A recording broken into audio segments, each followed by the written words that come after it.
nadarama.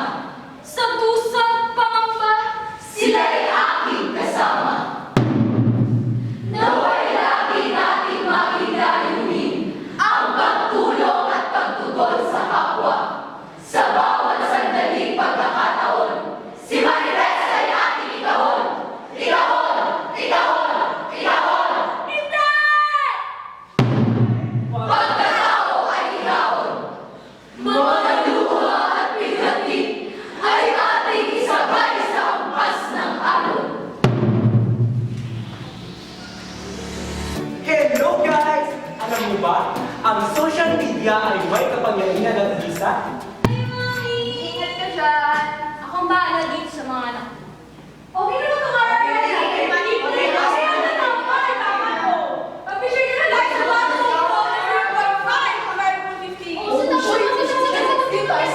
Dito na lang, malilita tayo.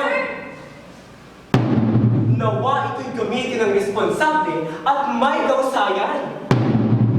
Upang makitaan ng katotohanan at pag-aalam ng katarungan sa anumang sulok ng online world, pag-ibigay, i-like, i-share, at i-follow.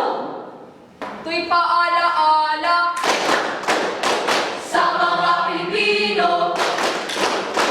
Ito'y paala-ala sa mga Pilipino. Bayan natin ay mayaman sa kasaysayan.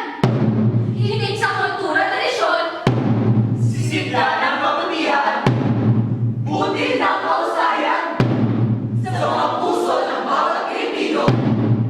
Naway sa pagiging buo ng mamamayan. Di maglaho. Bayan ay nagiging mga tao. Mga tao! Bawat miyembro ng lipunan ay may tungkulin. Sa pagtulad ng bayan, ating pangarapin.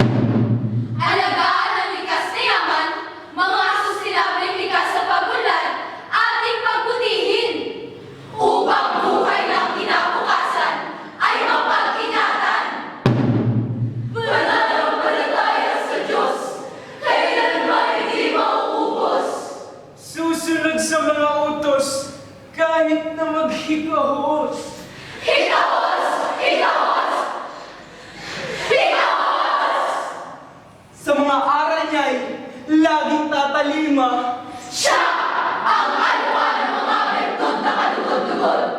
Pagmamahal sa kanya ng wagas, hanggang buhay ay lumipas. Kayo